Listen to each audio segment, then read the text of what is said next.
হরে কৃষ্ণ কৃষ্ণ কৃষ্ণ হরে হরে, হরে রাম রাম রাম হরে হরে।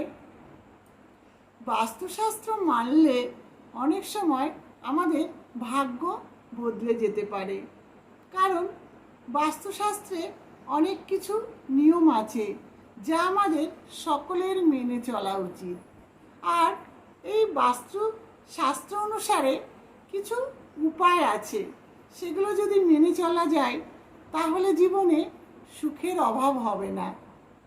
তাই আসুন আমরা জেনে নিই, বাস্তুশাস্ত্র মতে ঘোড়ার নাল ঘরের দরজায় যদি ঝোলানো যায় তাহলে কি কি ফল লাভ হয়।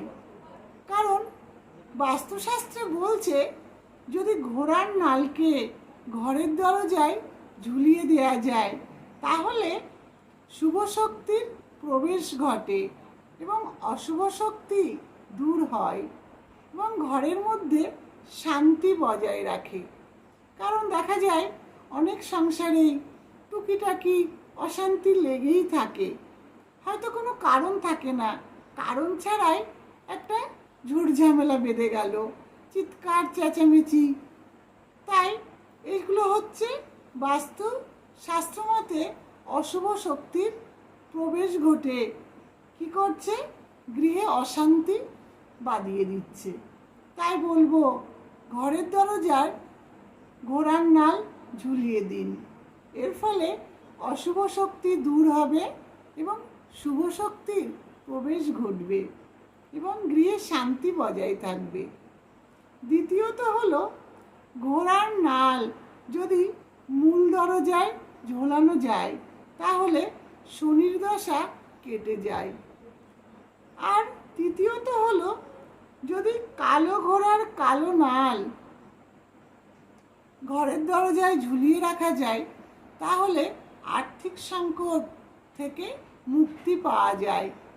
অনেক সময় দেখা যায় পয়সা ঘরে রাখছি অথচ খরচ হয়ে যাচ্ছে, তাই সেই পয়সাকে কিভাবে ধরে রাখা যায়, অর্থাৎ টুকিটাকি কারণে পয়সা খরচ হয়ে যাচ্ছে।